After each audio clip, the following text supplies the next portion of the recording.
My name is David, and this is my aha moment. By day, I'm a physical therapist, and by night, I'm a cowboy poet and storyteller. In the early 90s, I was a member of the National Speakers Association, and at Christmas time, the president said, rather than hiring somebody for our annual banquet, let's do things we don't normally do and entertain ourselves. Well, anyway, I had been writing cowboy poetry for about a half a year, just on the side as sort of a hobby.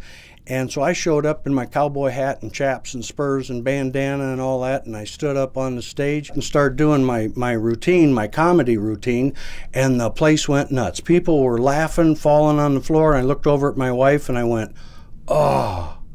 And that was my aha moment. I never again wore another suit or tie. I turned a different path, and now I perform all over the country. I'm Tennessee's first ever cowboy poet laureate. The governor and General Assembly gave me that honor in 2004. And this is what I do on the side, and we perform from Montana to Florida and Boston to Texas. So by listening to a door that opened, I was able to start a whole new career. You want me to give you an example? I'd love an example. Oh, okay, here we go. This is one I wrote, and like everything else I do, it's a true story, or if not, one day it might be. He was the meanest horse I ever rode, strong and powerful for his size, and this natural-born killer had death written in both his eyes. I cautiously approached him, and he never flinched or turned. Today I was going to ride him. I'd either be a hero or get burned.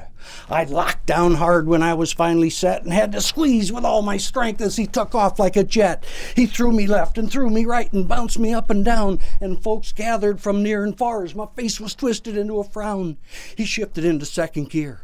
It seemed like sparks and smoke were coming from his side, and I thought for a moment, there's fire on my hide. I knew that if I let go, I'd be killed, or even worse. I whooped and hollered and screamed and yelled, and then I almost cursed. I was saved that day by a fella in the crowd who had a smirk upon his mug. He said he's the manager of Walmart as he bent over and pulled the plug.